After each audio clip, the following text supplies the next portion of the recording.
Good morning everyone. चलिए start करते हैं। आरओ के प्रीवियस ईयर के प्रश्नों को हम हल कर रहे थे। ठीक है, इससे पहले क्या कर चुके हैं? पॉलिटी, जियोग्राफी, है ना, इसके प्रश्नों को, हिस्ट्री, इस सब्जेक्ट के प्रश्नों को हम पहले ही हल कर चुके हैं। साइंस भी इसमें शामिल है। ठीक है, और अब हम कहाँ पहुंच गए हैं? अर्थव्यवस्था, इकोनॉमिक्स के प्रश्नों को अब हम हल करने वाले हैं। इसके अतिरिक्त यूपी बेस्ड जो क्वेश्चन होते हैं आरओ के एग्जाम में आए हुए हैं प्रीवियस ईयर में, उन्हें भी हम सॉल्व कर चुके हैं। तो अब हम पहुंचते हैं अर्थव्यवस्था के प्रश्नों को, कि अर्थव्यवस्था के प्रश्न कौन कौन से आए हुए हैं पहले के एग्जाम्स में। ठीक है, तो अब हम देखते हैं इन प्रश्नों को। आज की क्लास का पहला प्रश्न क्या है? मिश्रित अर्थव्यवस्था का अर्थ है। क्या अर्थ है? 4 ऑप्शन हमें दिए गए हैं, एक एक करके हम पढ़ते हैं और फिर देखते हैं सही ऑप्शन क्या है। ऑप्शन ए, जहां कृषि और उद्योग दोनों का समान महत्व दिया जाता है। जहां पर कृषि और उद्योग दोनों को समान महत्व दिया जाता है, ऑप्शन ए कह रहा है उसे मिश्रित अर्थव्यवस्था कहते हैं। ऑप्शन बी, जहां राष्ट्रीय अर्थव्यवस्था में सार्वजनिक क्षेत्र के साथ साथ निजी क्षेत्र भी विद्यमान हो, उसे मिश्रित अर्थव्यवस्था कहते हैं। Option B. ऑप्शन सी क्या है? जहां राष्ट्रीय अर्थव्यवस्था में भूमंडलीकरण की प्रक्रिया भारी मात्रा में स्वदेशी से प्रभावित हो, उसे मिश्रित अर्थव्यवस्था कहेंगे। ऑप्शन डी, जहां आर्थिक नियोजन और विकास में केंद्र और राज्यों का समान भागीदारी हो, उसे मिश्रित अर्थव्यवस्था कहेंगे। तो इस प्रश्न का सही उत्तर क्या है वो हमें फाइंड आउट करना है। सही उत्तर क्या है? Option B. ऑप्शन बी इस प्रश्न का सही उत्तर है। क्या है मिश्रित अर्थव्यवस्था? जहां राष्ट्रीय अर्थव्यवस्था में सार्वजनिक क्षेत्र के साथ साथ निजी क्षेत्र भी विद्यमान हो। सार्वजनिक और निजी क्षेत्र दोनों का योगदान जब होता है अर्थव्यवस्था के अंदर, तो उसे मिश्रित अर्थव्यवस्था कहते हैं। ठीक है, सार्वजनिक सरकारी और निजी प्राइवेट, है ना, सरकारी और प्राइवेट दोनों उत्पादन और सेवाएं प्रदान करते हैं, तो ऐसा क्या होगा? मिश्रित अर्थव्यवस्था कहलाएगी। और भारत क्या है? भारत में मिश्रित अर्थव्यवस्था है। भारत में मिश्रित अर्थव्यवस्था है। तो इस प्रश्न का उत्तर आपको मालूम हो गया। चलिए अगला प्रश्न देखें। भारतीय अर्थव्यवस्था है, पिछले प्रश्न से ही जान लिया आपने। इस क्लास का जो पहला प्रश्न था, ऑप्शन ए मिश्रित अर्थव्यवस्था है, ऑप्शन बी समाजवादी अर्थव्यवस्था है, ऑप्शन सी पूंजीवादी अर्थव्यवस्था है, ऑप्शन डी गांधीवादी समाजवादी, ये 2 बार लिखा हुआ है, गांधीवादी समाज अर्थव्यवस्था। ठीक है, गांधीवाद समाज अर्थव्यवस्था। क्या ऐसा है? नहीं। क्या सही उत्तर होगा? ऑप्शन ए मिश्रित अर्थव्यवस्था है। और मिश्रित अर्थव्यवस्था क्या है? ऐसी अर्थव्यवस्था जहां पर सरकारी और निजी दोनों कंपनियां उत्पादन और सेवाएं प्रदान करती हैं। ठीक है, अगला प्रश्न देखें। अगला प्रश्न है, भारत में राष्ट्रीय आय के मापने का निम्नलिखित में से कौन सा सही आधार वर्ष है? क्या मापना है राष्ट्रीय आय? ऑप्शन ए 2001, 2002, ऑप्शन बी 2000 और 2001, ऑप्शन सी 2011 और 12, ऑप्शन डी 2005 और 6। ये काफी पुराना प्रश्न है, लेकिन हमने इसमें कुछ परिवर्तन किया है। तो वर्तमान स्थिति में देखें अगर आज के समय, तो आधार वर्ष क्या होगा? सही उत्तर है ऑप्शन सी। और जब ये पूछा गया था तब आधार वर्ष था 2004 और 5, लेकिन आज के समय में आधार वर्ष है 2011 और 12। ठीक है, राष्ट्रीय आय को मापने के लिए आधार वर्ष 2011 और 12 का प्रयोग किया जाता है। ध्यान रखेंगे इसे। अगला प्रश्न देखिए। भारत में निम्नलिखित क्षेत्रों में से कौन एक क्षेत्र बचत में सर्वाधिक योगदान करता है? कौन सा एक क्षेत्र बचत में, सेविंग्स में सबसे अधिक योगदान करता है? कहां पर? भारत में। ऑप्शन ए बैंकिंग तथा वित्तीय क्षेत्र, ऑप्शन बी निर्यात क्षेत्र, ऑप्शन सी घरेलू क्षेत्र, ऑप्शन डी निजी कारपोरेट क्षेत्र। क्या लगता है आप लोगों को, क्या सही उत्तर होगा इसमें? क्या लग रहा है, बैंकिंग? नहीं नहीं, गलत मत टिक करिए। चलिए, सही उत्तर है ऑप्शन सी घरेलू क्षेत्र। घरेलू क्षेत्र भारत में सबसे ज्यादा सेविंग करता है, बचत करता है। ठीक है, इसे याद रखना है। अच्छा, किस किस को लग रहा है मम्मी बचाती है पैसे, है ना? हाँ, ठीक है। अगला प्रश्न देखते हैं। निम्न में से किसी एक से समावेशित विकास को बढ़ाने की आशा नहीं की जा सकती। आशा यहाँ गलत लिखा हुआ है, आप सही कर लीजिए, क्या होगा? आशा।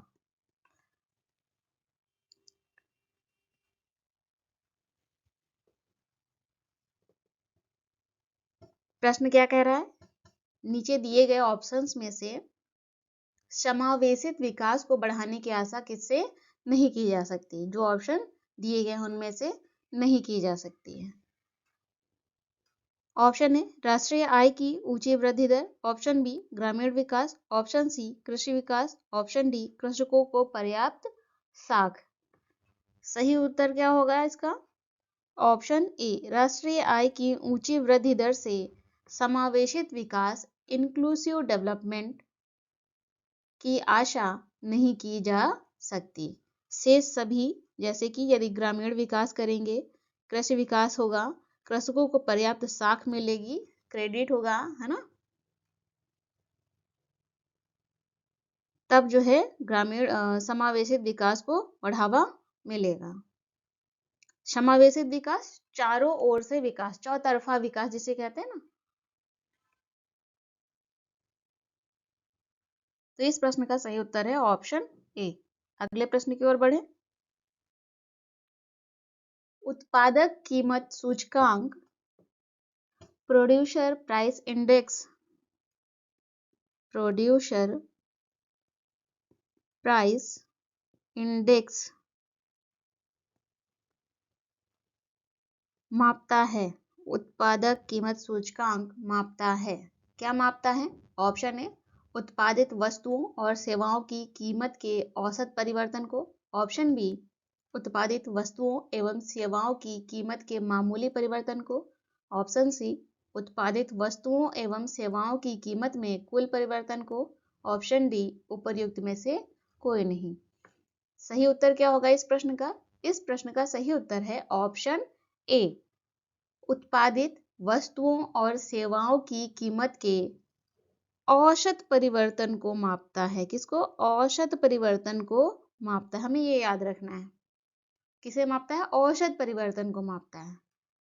आप देख सकते हैं सभी ऑप्शंस में क्या क्या दिया हुआ है, मामूली परिवर्तन, कुल परिवर्तन नहीं, औसत परिवर्तन को मापता है उत्पादक कीमत सूचकांक, प्रोड्यूसर प्राइस इंडेक्स। उत्पादित वस्तुओं और सेवाओं की कीमत के औसत परिवर्तन को मापता है। स्पष्ट है? चलिए अगला प्रश्न देखते हैं। स्थायी विकास किसके उपयोग के संदर्भ में अंतर पीढ़ीगत संवेदनशीलता की घटना है? क्या है? अंतर पीढ़ीगत संवेदनशीलता की घटना है। कैसा विकास? स्थायी विकास। ऑप्शन ए प्राकृतिक संसाधनों के, ऑप्शन बी भौतिक संसाधनों के, ऑप्शन सी औद्योगिक संसाधनों के, ऑप्शन डी सामाजिक संसाधनों के। सही उत्तर क्या होगा? प्राकृतिक संसाधनों के। सही उत्तर है ऑप्शन ए प्राकृतिक संसाधनों के। स्थायी विकास प्राकृतिक संसाधनों के उपयोग के संदर्भ में अंतर पीढ़ीगत संवेदनशीलता की घटना है। ठीक है, स्थायी विकास क्या है?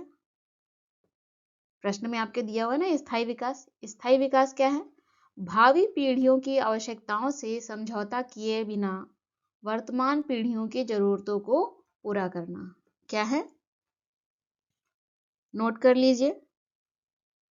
भावी पीढ़ियों की आवश्यकताओं से समझौता किए बिना वर्तमान पीढ़ियों की जरूरतों को पूरा करना स्थायी विकास है।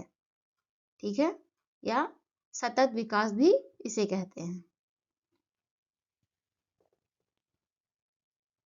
अगला प्रश्न देखते हैं। किसानों के लिए किसान क्रेडिट कार्ड योजना लाई गई थी। किसानों के लिए किसान क्रेडिट कार्ड योजना लाई गई थी। कब लाई गई थी?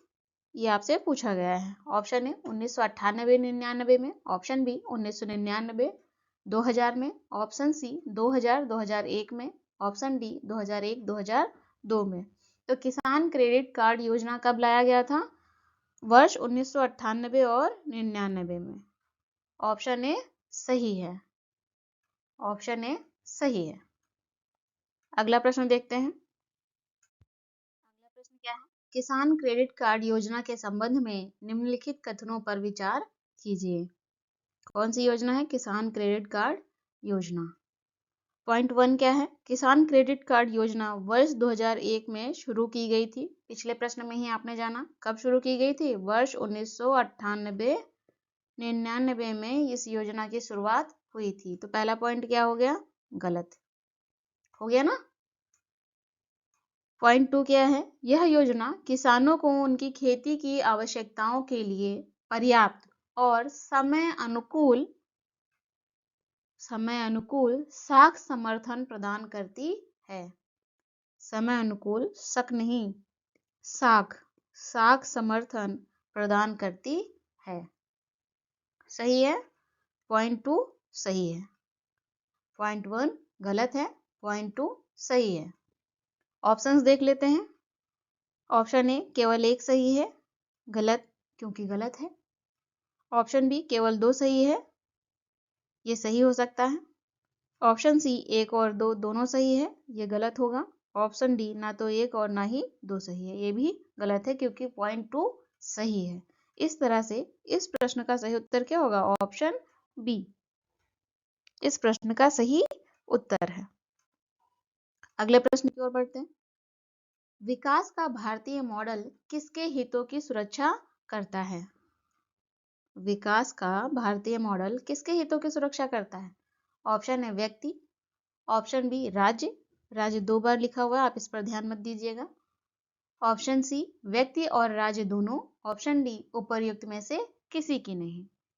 तो विकास का जो भारतीय मॉडल है ये सुरक्षा करता है व्यक्ति और राज्य दोनों की। इसकी व्यक्ति और राज्य दोनों की सुरक्षा करता है। आपने इसी क्लास में जाना है भारतीय अर्थव्यवस्था कैसी है? मिश्रित अर्थव्यवस्था है। मिश्रित अर्थव्यवस्था के अंतर्गत हमने जाना सार्वजनिक और निजी, सार्वजनिक, सरकारी और निजी, प्राइवेट, ये दोनों ही उत्पादन करते हैं, कार्यरत हैं, भारतीय अर्थव्यवस्था में कार्यरत है। ये जो सार्वजनिक उपक्रम होते हैं या सार्वजनिक क्षेत्र का जो प्रशासन होता है कौन संभालता है? राज्य। और निजी का प्रशासन, निजी सेक्टर जो है, प्राइवेट सेक्टर है, उनका प्रशासन कौन संभालता है? व्यक्ति।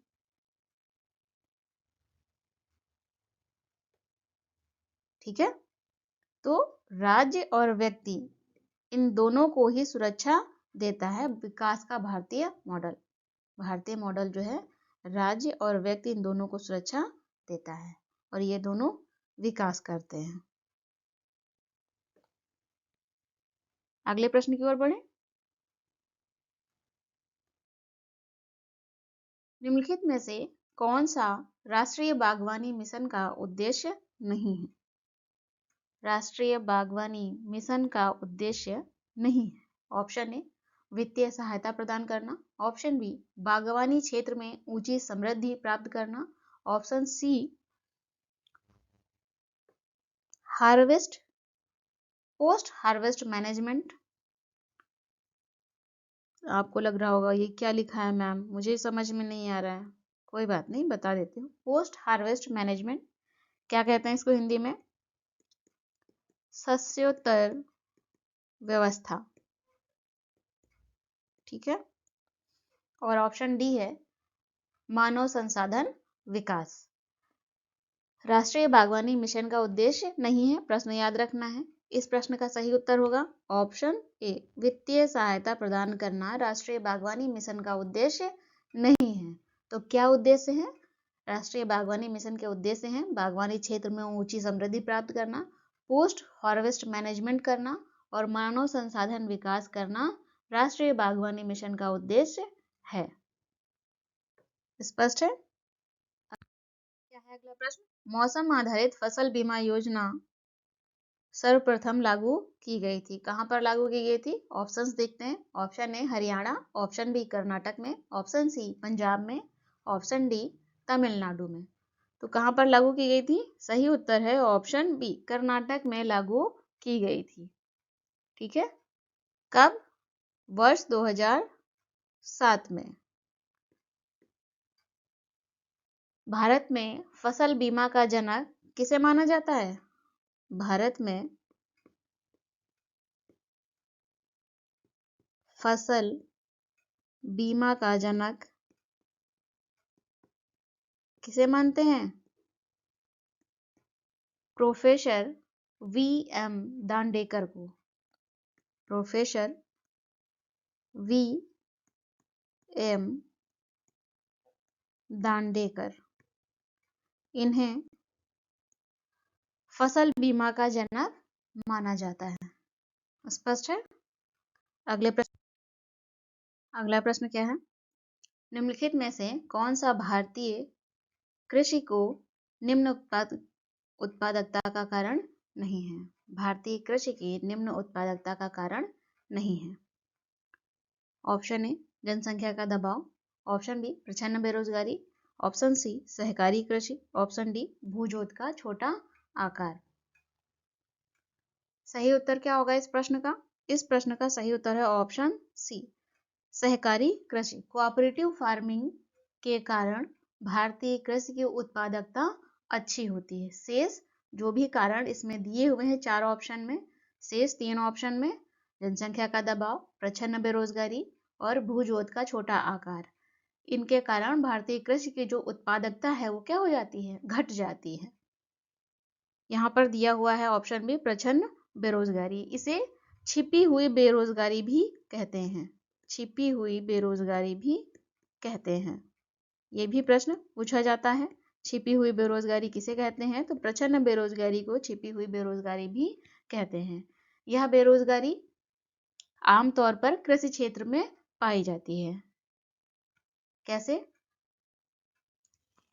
इस तरह से कि जैसे एक खेत में 5 लोगों के काम करने की आवश्यकता है, 5 मजदूरों के काम करने की आवश्यकता है। स्पष्ट है? लेकिन वहां काम कर रहे हैं 8 लोग। कितने? 8 लोग। यदि ये जो 3 एक्स्ट्रा लोग हैं, अतिरिक्त लोग हैं, अतिरिक्त मजदूर हैं, इन्हें बाहर निकाल दिया जाए तो भी उस खेत में जो उत्पादन होगा उस पर कोई प्रभाव नहीं पड़ेगा। तो ये 3 अतिरिक्त लोग वास्तव में क्या है? बेरोजगार है। यही है छिपी हुई बेरोजगारी। जो दिख तो रहे हैं कि काम कर रहे हैं, है ना, देखने में क्या लग रहा है कि लोग काम कर रहे हैं, लेकिन वो वास्तव में क्या है? बेरोजगार है। इसीलिए इसे कहते हैं छिपी हुई बेरोजगारी। तो इस प्रश्न का सही उत्तर ज्ञात हो गया आपको, सहकारी कृषि। इससे उत्पादन बढ़ेगा, ना कि कम होगा। अगला प्रश्न देखें। एक किसान जिसके पास 1 से 2 हेक्टेयर तक जोत है जाना जाता है। 1 से 2 हेक्टेयर तक जोत है, उसे क्या कहेंगे? ऑप्शन ए सीमांत कृषक, ऑप्शन बी बड़ा कृषक, यहाँ पर गलत लिखा हुआ है, सही कर लीजिए, कृषक, ऑप्शन सी मध्यम कृषक, ऑप्शन डी लघु कृषक। सही उत्तर क्या है? जिसके पास 1 से 2 हेक्टेयर जोत हो, जिस किसान के पास, उसे लघु कृषक कहेंगे। क्या कहेंगे? लघु कृषक कहेंगे। ऑप्शन में दिया हुआ है सीमांत कृषक, जिनकी संख्या भारत में सबसे अधिक है। इनके पास कितना होता है? 1 हेक्टेयर से कम भूमि जिस किसान के पास है वो क्या है? सीमांत कृषक है। वो सीमांत कृषक है। ठीक है।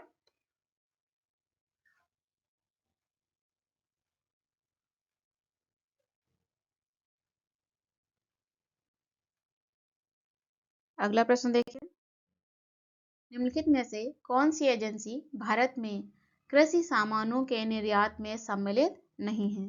दिए गए ऑप्शंस में से हमें सिलेक्ट करना है कि कौन सी एजेंसी है जो भारत के जो कृषि के सामान हैं उनको निर्यात करने में शामिल नहीं है। Option A NAFED, option B state trading corporation, option C IFFCO, option D MMTC. सही उत्तर क्या है?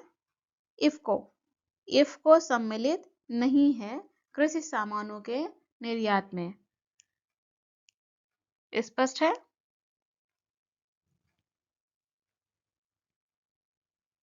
नेफेड क्या है? National agricultural cooperative marketing federation of India. क्या है? National agricultural cooperative marketing federation of India.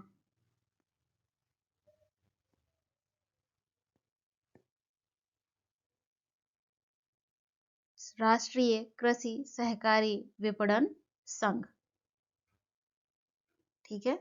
दूसरा है option B state trading corporation, और तीसरा है एमएमटीसी।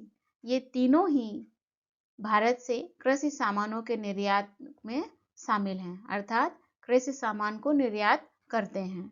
ठीक है, निर्यात करने में मदद करते हैं। वहीं इफको क्या है? रासायनिक उर्वरक के उत्पादन, निर्यात और आयात करने वाली संस्था है। इफको रासायनिक उर्वरक के उत्पादन, निर्यात और आयात करने वाली संस्था है। स्पष्ट है? चलिए अगला प्रश्न देखते हैं। भारत के राज्यों में से उत्तर प्रदेश निम्नलिखित में से किन फसलों का अग्रणी उत्पादक है? ठीक है, अग्रणी उत्पादक है। ऑप्शन ए गेहूं, आलू, मूंगफली। ऑप्शन बी गेहूं, आलू, गन्ना। ऑप्शन सी आलू, गन्ना, कपास। ऑप्शन डी आलू, गन्ना और धान। सही उत्तर क्या है इस प्रश्न का? इस प्रश्न का सही उत्तर है, जब यह प्रश्न पूछा गया था तब भी और आज के समय में भी भारतीय राज्यों में उत्तर प्रदेश में गेहूं, आलू और गन्ना।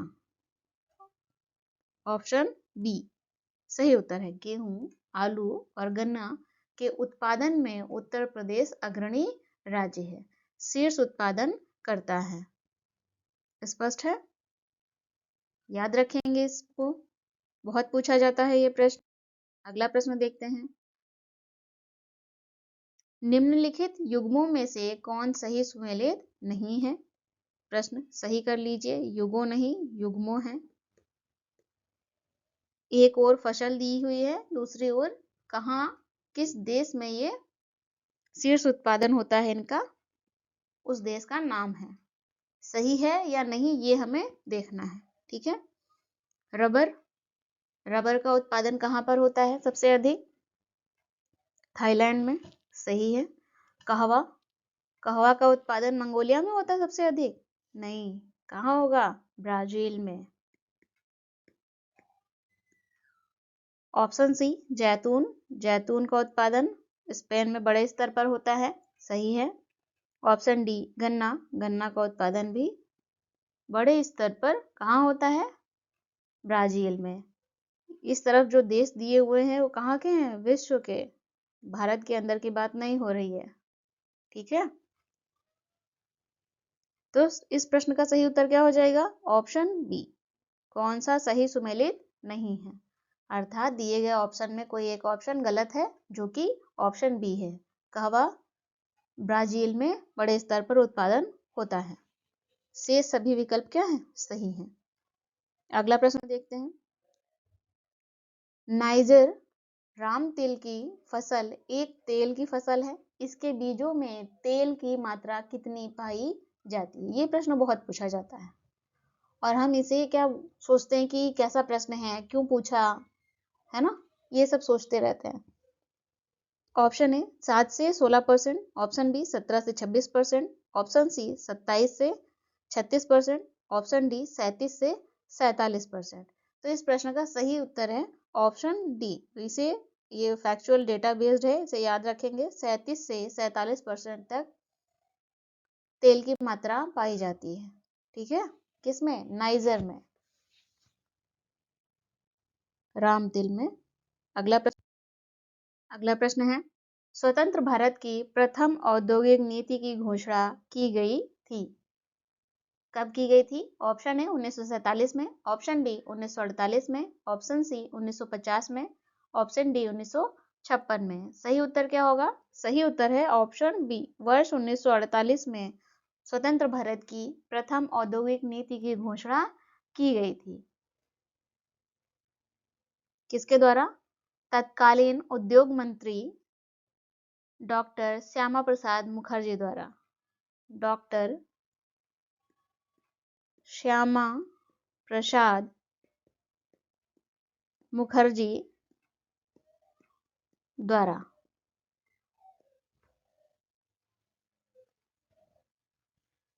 ये जो औद्योगिक नीति थी, इसके द्वारा ही देश में मिश्रित और नियंत्रित अर्थव्यवस्था की नींव पड़ी।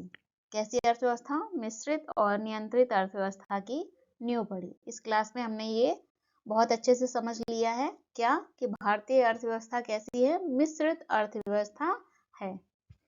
स्पष्ट है? अगला प्रश्न देखते हैं। सूक्ष्म, लघु एवं मध्यम उद्यम विकास अधिनियम पारित हुआ। सूक्ष्म, लघु एवं मध्यम उद्यम विकास अधिनियम पारित हुआ। इसे हम क्या कहते हैं? MSME। MSME, ठीक है। MSME एक्ट पारित हुआ। कब हुआ? ऑप्शन ए 2005 में, ऑप्शन बी 2006 में, ऑप्शन सी 2007 में, ऑप्शन डी 2008 में। सही उत्तर क्या है? कब पारित हुआ? वर्ष 2006 में। सही उत्तर है 2006 में पारित हुआ। याद रखिएगा, ये बहुत पूछा जाता है। MSME एक्ट कब पारित हुआ? वर्ष 2006 में। अगला प्रश्न देखते हैं। उपभोक्ता सहकारी भंडार स्थापित किए जाते हैं। ऑप्शन ए सदस्यों द्वारा, ऑप्शन बी सहकारी समितियों के निबंधक द्वारा, ऑप्शन सी केंद्र सरकार द्वारा, ऑप्शन डी राज्य सरकार द्वारा। सही उत्तर क्या होगा? उपभोक्ता सहकारी भंडार स्थापित किए जाते हैं सदस्यों द्वारा। ऑप्शन ए इस प्रश्न का सही उत्तर है, सदस्यों द्वारा स्थापित किए जाते हैं। जबकि ये जो भंडार हैं, इनका पंजीकरण कौन करता है? सहकारी समितियों के निबंधक के द्वारा इनका पंजीकरण किया जाता है। ठीक है, सहकारी समितियों के निबंधक द्वारा इनका पंजीकरण किया जाता है। उपभोक्ता सहकारी भंडार का पंजीकरण किया जाता है। स्पष्ट है? चलिए अगला प्रश्न देखते हैं। इस समय भारत का सबसे बड़ा वस्त्र उद्योग केंद्र है। क्या है? भारत का सबसे बड़ा उद्योग केंद्र, वस्त्र उद्योग केंद्र Mumbai. Option A Ahmedabad, option B Kanpur, option C Mumbai, option D Surat. सही उत्तर क्या होगा? Option C Mumbai. यहाँ कपड़ा मिलों की संख्या क्या है? सर्वाधिक है। अगला प्रश्न है, भारत के उर्वरक उद्योग के बारे में निम्नलिखित में से कौन सा कथन सही नहीं है? दिए गए ऑप्शन में एक क्या है? गलत है। एक ऑप्शन गलत है। किससे जुड़ा हुआ? उर्वरक उद्योग से, जो कि जुड़ा हुआ है। ऑप्शन ए अभी हाल के वर्षों में यह देश का तेजी से विकसित होने वाला उद्योग है। ठीक है। ऑप्शन बी भारत विश्व में नाइट्रोजन और नहीं उर्वरकों लिखा है, यहाँ पर सही कर लीजिए। नाइट्रोजन उर्वरकों का तीसरा सबसे बड़ा उत्पादक देश है। ठीक है। ऑप्शन सी रासायनिक उर्वरकों के संबंध में भारत आत्मनिर्भर है। नहीं, बिल्कुल नहीं। रासायनिक उर्वरकों के संबंध में भारत आत्मनिर्भर नहीं है। तो ये तो पूरी तरह से गलत है। ऑप्शन डी, निवेश और निर्मित उत्पादों के मूल्य के आधार पर यह देश का दूसरा प्रमुख उद्योग है। ठीक है, लेकिन इस प्रश्न का सही उत्तर क्या होगा? ऑप्शन सी, रासायनिक उर्वरकों के संबंध में भारत आत्मनिर्भर नहीं है। हमें एक गलत फाइंड आउट करना था जो कि ऑप्शन सी है, और पूरी तरह से स्पष्ट है कि रासायनिक उर्वरकों के संबंध में भारत आत्मनिर्भर नहीं है। ठीक है, अगला प्रश्न देखते हैं। अगला प्रश्न देखते हैं, निम्नलिखित में से कौन सही सुमेलित नहीं है? तो दिए गए ऑप्शंस में से एक की मैचिंग क्या है? गलत है। देखते हैं। Option A, Bhilai. भिलाई इस्पात संयंत्र। भिलाई क्या है? इस्पात संयंत्र है। कहाँ हुई है इसकी स्थापना? बिहार में? नहीं, छत्तीसगढ़ में। Option B, Bokaro. बोकारो कहाँ है? बोकारो इस्पात संयंत्र है, ध्यान रहे। ये कहाँ है? झारखंड में। ऑप्शन बी सही है। दुर्गापुर। दुर्गापुर इस्पात संयंत्र है, कहाँ स्थित है? पश्चिम बंगाल में, ये भी सही है। ऑप्शन डी, राउरकेला इस्पात संयंत्र, ये कहाँ स्थित है? उड़ीसा में। ऑप्शन डी भी सही है। तो इस प्रश्न का सही उत्तर क्या हो जाएगा? ऑप्शन ए, भिलाई बिहार में नहीं, छत्तीसगढ़ में स्थित है। भिलाई क्या है? इस्पात संयंत्र है। एक और हमें इस्पात संयंत्र दिया गया है, दूसरी ओर ये कहाँ स्थित है ये पूछा गया है आपसे। स्पष्ट है? अगला प्रश्न देखते हैं। गोल्डन हैंडशेक, हैंडशेक नहीं है, हैंडशेक है, सही कर लीजिए। गोल्डन हैंडशेक का संदर्भ निम्नलिखित में से किस एक से है? ठीक है, ऑप्शन ए, अति विशिष्ट व्यक्तियों को सम्मानित करना। ऑप्शन बी, शैक्षिक सेवानिवृत्त योजना। ऑप्शन सी, मंगलमय समुद्र यात्रा की कामना। ऑप्शन डी, विशिष्ट अतिथियों की अगवानी। और आपके ऑप्शन बी में लिखा हुआ है शैक्षिक सेवानिवृत्त, तो शैक्षिक नहीं, यहाँ पर है स्वैच्छिक। सही कर लीजिए, टाइपिंग एरर है। स्वैच्छिक सेवानिवृत्ति की योजना। गोल्डन हैंडशेक क्या है? ऑप्शन बी इस प्रश्न का सही उत्तर है। स्वैच्छिक सेवानिवृत्ति की योजना ही गोल्डन हैंडशेक है। क्या है? गोल्डन हैंडशेक है।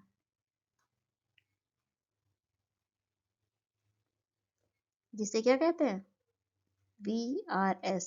अब तो याद आ गया होगा, वॉलंटरी रिटायरमेंट स्कीम, है ना? हिंदी में क्या कहेंगे? गोल्डन हैंडशेक को स्वर्णिम विदाई योजना। क्या कहेंगे? स्वर्णिम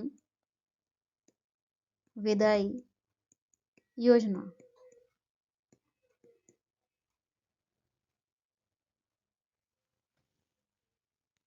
कब लाई थी ये स्कीम? वर्ष 1991 में सरकार लेकर आई थी। अगले प्रश्न की ओर बढ़े। ऑयल एक उपक्रम है जो संलग्न है। क्या है? Oil, OIL। ठीक है, तेल आयात में। ऑप्शन बी, तेल शोधन में। ऑप्शन सी, तेल अनुसंधान में। ऑप्शन डी, तेल विपणन में। ठीक है, सही उत्तर क्या होगा? तेल अनुसंधान में। ऑयल एक उपक्रम है, इसका फुल फॉर्म भी है ऑयल इंडिया लिमिटेड। ठीक है, किसमें शामिल है ये? किसमें संलग्न है? किससे जुड़ा हुआ है? तेल अनुसंधान से जुड़ा हुआ है। सार्वजनिक क्षेत्र का उपक्रम है ये। ठीक है, सार्वजनिक क्षेत्र की कंपनी है, पब्लिक सेक्टर कंपनी है ये।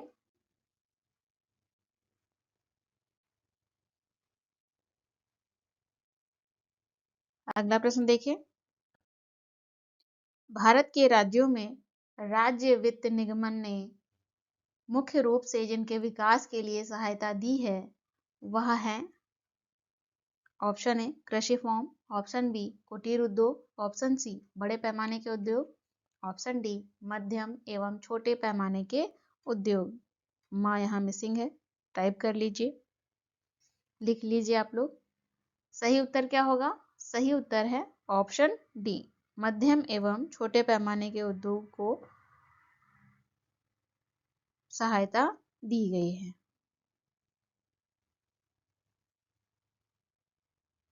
किसने? राज्य वित्त निगम ने। अगला प्रश्न है, निम्नलिखित में से किसे महारत्न का दर्जा नहीं प्राप्त है? Option A Steel Authority of India SAIL, ठीक है, Bharat Heavy Electricals Limited, B E L,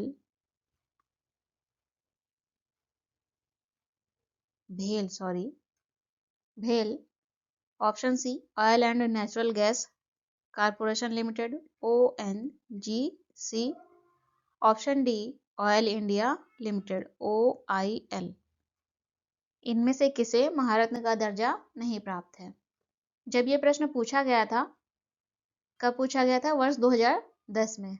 तब ऑयल इंडिया लिमिटेड को महारत्न का दर्जा नहीं प्राप्त था, लेकिन आज के समय में ऑयल इंडिया लिमिटेड को भी महारत्न का दर्जा प्राप्त है। तो यहाँ जितने भी ऑप्शन इस प्रश्न में दिए गए हैं, ये सभी महारत्न कंपनीज हैं, इन्हें महारत्न का दर्जा प्राप्त है। आज के समय में कुल कितनी? 14 कंपनी है जिन्हें महारत्न का दर्जा प्राप्त है। लेटेस्ट में कौन सी शामिल की गई थी? HAL, अक्टूबर या सितंबर 2024 के आसपास शामिल किया गया है, ठीक है। तो 14 क्या है? महारत्न कंपनीज हैं। महारत्न क्या है? एक भारत सरकार द्वारा दी गई एक विशेष मान्यता है।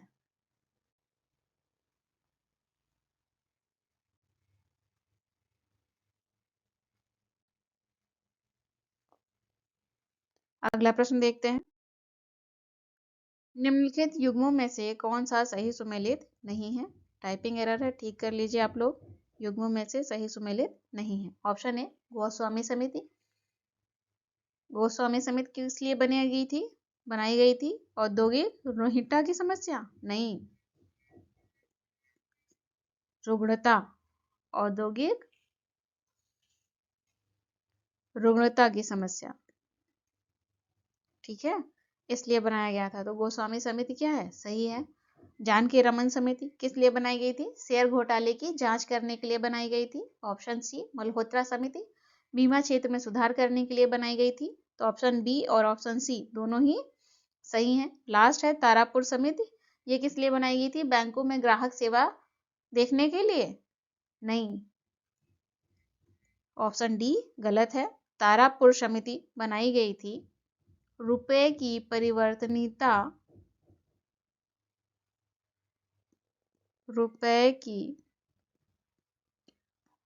परिवर्तनीयता पर सलाह देने के लिए बनाई गई थी। कौन से? पूंजीगत खातों की।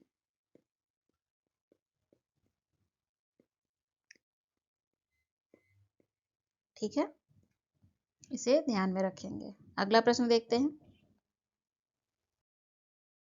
मेक इन इंडिया कार्यक्रम का लोगो है?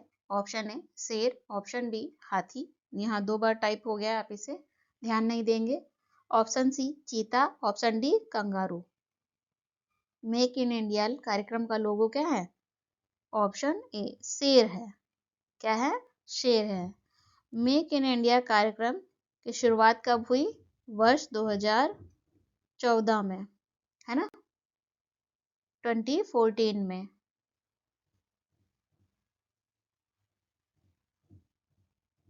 अगला प्रश्न देखते हैं, निम्नलिखित में से कौन सा लौह इस्पात संयंत्र नदी तट पर स्थित नहीं है? Option A Bhilai, option B Bokaro, option C Jamshedpur, option D Bhadravati. कौन सा नदी तट पर नहीं स्थित है? Option A Bhilai. Bhilai steel plant लौह इस्पात संयंत्र नदी तट पर स्थित नहीं है। ठीक है, तो इस प्रश्न का सही उत्तर है ऑप्शन ए, से सभी नदी तट पर स्थित हैं। बात करें बोकारो की, तो दामोदर नदी के तट पर स्थित है। जमशेदपुर सुवर्ण रेखा और खरकई नदी के संगम पर स्थित है। और भद्रावती भद्रा नदी के तट पर स्थित है। ध्यान रहेगा। चलिए अगला प्रश्न है, भारत में तृतीय क्षेत्र ब्रैकेट में क्या है, टर्सरी सेक्टर में सम्मिलित है। क्या? पॉइंट 1 व्यापार और परिवहन, पॉइंट 2 वित्त एवं वास्तविक संपदा, पॉइंट 3 वानिकी और मात्स्यिकी। नीचे दिए गए कूट से सही उत्तर का चयन कीजिए। क्या क्या सम्मिलित है टर्सरी सेक्टर में? टर्सरी को इंग्लिश में कैसे लिखते हैं, देख लीजिए। टर्सरी सेक्टर, व्यापार एवं परिवहन सही है, शामिल है। वित्त और वानिकी क्या है, वास्तविक संपदा, ये भी शामिल है। वित्त और वास्तविक संपदा भी टर्सरी सेक्टर में शामिल है। लेकिन बात करें वानिकी और मात्स्यिकी की तो ये टर्सरी सेक्टर में शामिल नहीं है। ठीक है, तो पहला और दूसरा पॉइंट क्या है, सही है। सही उत्तर का चयन करना है तो पॉइंट 1 और पॉइंट 2 जिस ऑप्शन में होगा वही ऑप्शन क्या है, सही होगा।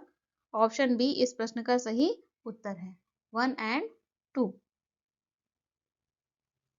टर्सरी सेक्टर की बात करें तो टर्सरी क्षेत्र जो तृतीयक क्षेत्र होते हैं उनके अंतर्गत क्या आता है, सेवा क्षेत्र या सेवा उद्योग।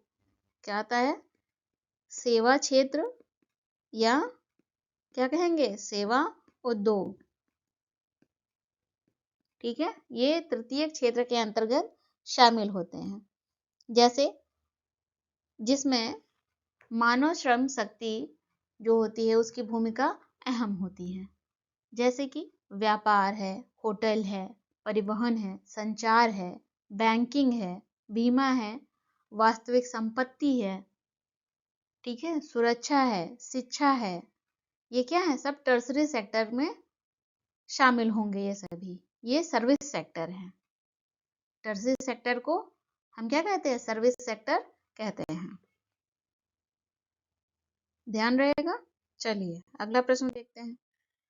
परिवहन, संचार और वाणिज्य किसके अंतर्गत आता है? पिछले प्रश्न से ही आपने जान लिया है किसके अंतर्गत आता है, तृतीयक गतिविधियों के अंतर्गत आएगा। तृतीयक गतिविधियों के अंतर्गत आएगा। तो इस प्रश्न का सही उत्तर है ऑप्शन सी। ये तो हमने जान लिया कि तृतीयक गतिविधियों के अंतर्गत क्या क्या आएगा। तृतीयक गतिविधियों को हम जनरल क्या बोलते हैं आमतौर पर, सर्विस सेक्टर। लेकिन बात करें प्राथमिक गतिविधियां, इसके अंतर्गत क्या आएगा, कृषि एवं संबद्ध वस्तुएं, या फिर कह सकते हो आप कृषि, खनन और उत्खनन। ये सब क्या है, प्राथमिक सेक्टर, प्राइमरी सेक्टर के अंतर्गत आएंगे। द्वितीयक गतिविधियां कौन सी होती हैं, जो कारखाने में निर्मित होती हैं। इसके अतिरिक्त बिजली, जल आपूर्ति, ये सब क्या है, सेकेंडरी सेक्टर से हैं। ठीक है, अगले प्रश्न की ओर बढ़े, देखते हैं अगला प्रश्न क्या है। भारतीय अर्थव्यवस्था में किस क्षेत्र का सकल घरेलू उत्पाद में सर्वाधिक योगदान है? ऑप्शन ए कृषि क्षेत्र में, ऑप्शन बी औद्योगिक क्षेत्र का, ऑप्शन सी सेवा क्षेत्र का, ऑप्शन डी इनमें से कोई नहीं। तो भारतीय अर्थव्यवस्था में किस क्षेत्र का सकल घरेलू उत्पाद में सर्वाधिक योगदान है? सकल घरेलू उत्पाद, इसे हम आमतौर पर क्या कहते हैं, जीडीपी। ठीक है, किसका सर्वाधिक योगदान है? सही उत्तर है ऑप्शन सी, सेवा क्षेत्र, सर्विस सेक्टर का सबसे अधिक योगदान है। कितना? 50% से अधिक। 50% से अधिक योगदान किसका है? सर्विस सेक्टर का है। अगले प्रश्न की ओर बढ़ते हैं। वार्षिक आर्थिक समीक्षा को तैयार करने के लिए निम्नलिखित में से कौन उत्तरदायी है? आर्थिक समीक्षा, इकोनॉमिक सर्वे आता है ना हर वर्ष बजट से एक दिन पहले, उसे तैयार करने के लिए कौन उत्तरदायी है? ऑप्शन ए योजना मंत्रालय, ऑप्शन बी वित्त मंत्रालय, ऑप्शन सी भारतीय रिजर्व बैंक, ऑप्शन डी केंद्रीय सांख्यिकी संगठन। सही उत्तर क्या है? ऑप्शन बी वित्त मंत्रालय उत्तरदायी है।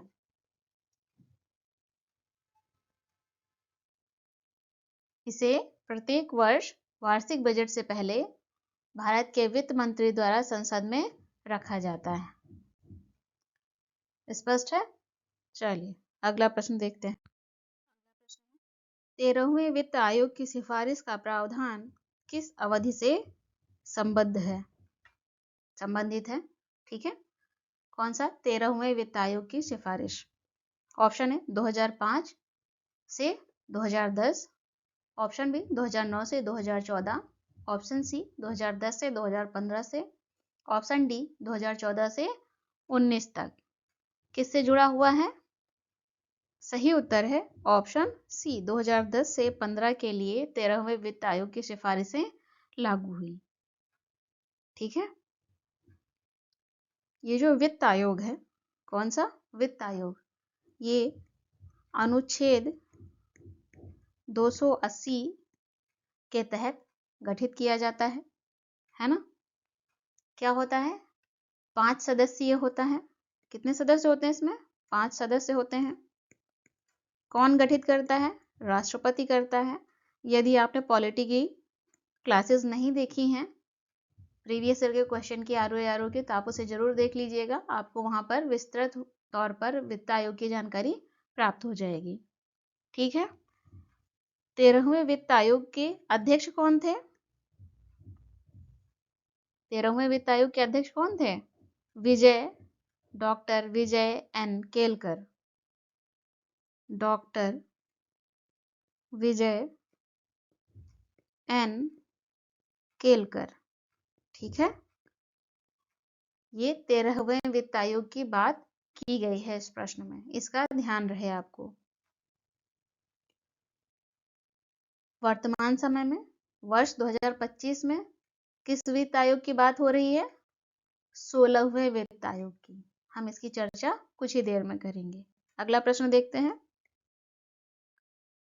10वें वित्त आयोग का अध्यक्ष कौन है? कौन सा आयोग? 10वें वित्त आयोग का अध्यक्ष कौन है? ऑप्शन ए केसी पंत, गलत लिखा हुआ है, सही कर लें, K C Pant. Option B Pranab Mukherjee, option C N D Tiwari, option D Madhu Dandavate. सही उत्तर क्या है? केसी पंत। ऑप्शन ए इस प्रश्न का सही उत्तर है। 10वें वित्त आयोग के अध्यक्ष थे केसी पंत। ये जो 10वां वित्त आयोग है, कब से कब तक के लिए था? 1995 से 2000, 5 वर्ष के लिए ये लागू होता है। ठीक है, वही बात कर लें, पिछले प्रश्न में आपने जाना 13वें वित्त आयोग को, जिसके अध्यक्ष थे कौन? डॉक्टर विजय एन केलकर। 10वें वित्त आयोग के आपने जान लिया है केसी पंत। हम कुछ और जान लेते हैं इसके बारे में, जैसे कि 14वें वित्त आयोग के अध्यक्ष कौन थे? Doctor Y V Reddy. कौन थे? Y V Reddy. और 15वें वित्त आयोग के अध्यक्ष कौन थे? एन के सिंह। कौन थे? एन के सिंह। याद कर लीजिएगा, क्योंकि ये मैचिंग में बहुत पूछे जाते हैं। अगले प्रश्न की ओर बढ़ें। 10वें वित्त आयोग के अध्यक्ष थे केसी पंत। अगला प्रश्न देखते हैं। 12वें वित्त आयोग के अध्यक्ष कौन थे? कौन सा? 12वें वित्त आयोग के अध्यक्ष कौन थे? Option A Amartya Sen, option B C Rangarajan, option C V Reddy, option D Bimal Jalan. कौन थे 12वें वित्त आयोग के अध्यक्ष? सही उत्तर है सी रंगराजन। सी रंगराजन 12वें वित्त आयोग के अध्यक्ष थे। आपने पिछले कुछ प्रश्नों के माध्यम से 10वें, 12वें, 13वें, 14वें और 15वें, इन सभी वित्त आयोग के अध्यक्षों के नाम जान लिए हैं। अब किसकी बारी है? वर्तमान समय में 2025 में कौन से अध्यक्ष हैं? 16वां। सबसे पहले तो जान ले, वित्त आयोग गठित किया गया है। ठीक है, 16वां वित्त आयोग गठित किया गया है दिसंबर 2023 में, जिसके अध्यक्ष हैं डॉक्टर अरविंद पनगढ़िया। सुना होगा आपने इनको, इनका नाम सुना होगा। ठीक है, अगले प्रश्न की ओर बढ़े, देखते हैं अगला प्रश्न क्या है। पेमेंट का ग्रेजुटी एक्ट 1972 के अनुसार ग्रेजुटी भुगतान की अधिकतम सीमा क्या है? ऑप्शन ए 3 लाख रुपए, ऑप्शन बी 7.30 लाख, सही कर लीजिए, गलत है यहाँ पर, क्या है? 7.5 लाख रुपए। ऑप्शन सी 10 लाख रुपए, ऑप्शन डी 10.5 लाख रुपए। ठीक है, सही उत्तर क्या होगा? जब ये प्रश्न पूछा गया था वर्ष 2014 में, तब सही उत्तर था ऑप्शन सी, 10 लाख रुपए था ग्रेजुटी भुगतान की अधिकतम सीमा।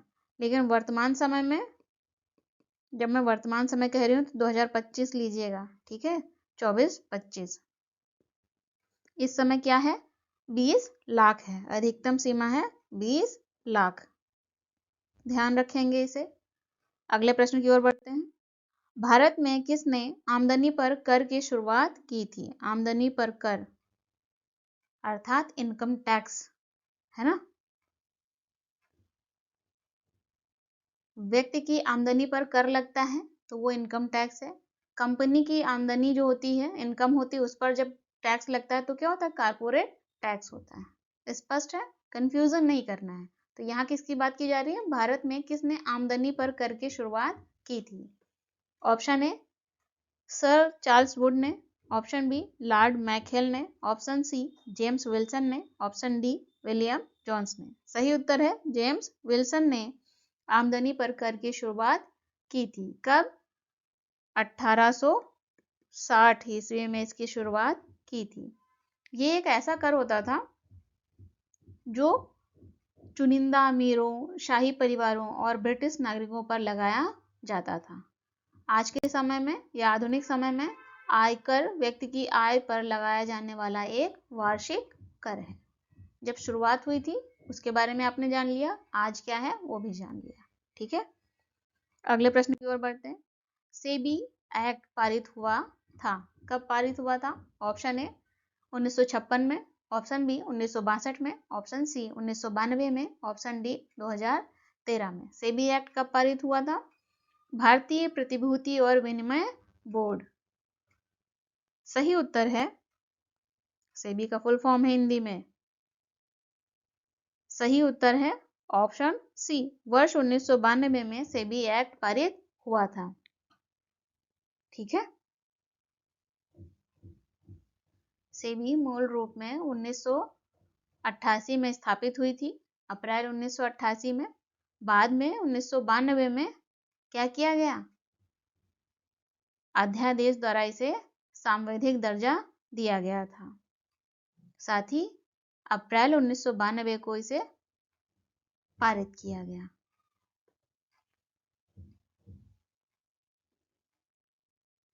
अगला प्रश्न देखते हैं। सेबी का हेडक्वार्टर कहाँ है? मुंबई में। इसकी क्षेत्रीय कार्यालय भी है इसके कलकत्ता, चेन्नई, दिल्ली, अहमदाबाद। ये भी पूछा जाता है तो ये भी आप ध्यान कर लीजिए, क्षेत्रीय कार्यालय कहाँ कहाँ है? कलकत्ता, सोच रही हूँ आपसे कोई प्रश्न छूटने ना पाए इसलिए लिख लीजिए। ठीक है, कलकत्ता, दिल्ली, चेन्नई, अहमदाबाद। ये 4 इसके क्षेत्रीय कार्यालय हैं। इसका मुख्यालय कहाँ है? मुंबई में है। अब हम अगले प्रश्न की ओर बढ़ते हैं। अगला प्रश्न देखते हैं। जीएसटी किस तरह का कर है? जीएसटी किस तरह का कर है? जीएसटी क्या है? Goods and services tax. क्या है? Goods and services tax, GST. Option A प्रत्यक्ष कर है, डायरेक्ट टैक्स है। ऑप्शन बी अप्रत्यक्ष कर है, इनडायरेक्ट टैक्स है। ऑप्शन सी वस्तु एवं सेवाओं के प्रकार पर निर्भर करता है। ऑप्शन डी उपर्युक्त में से कोई नहीं। तो आपको पूरी तरह से स्पष्ट होना चाहिए, पूरा क्लियर होना चाहिए कि जीएसटी क्या है? एक इनडायरेक्ट टैक्स है। क्या है? इनडायरेक्ट अप्रत्यक्ष कर है। इस प्रश्न का सही उत्तर होगा ऑप्शन बी। जीएसटी 1 जुलाई 2017 से पूरे देश में लागू है। कब से? 1 जुलाई 2017 से पूरे देश में लागू है। Okay, thank you. फिर मिलते हैं अगले क्लास में।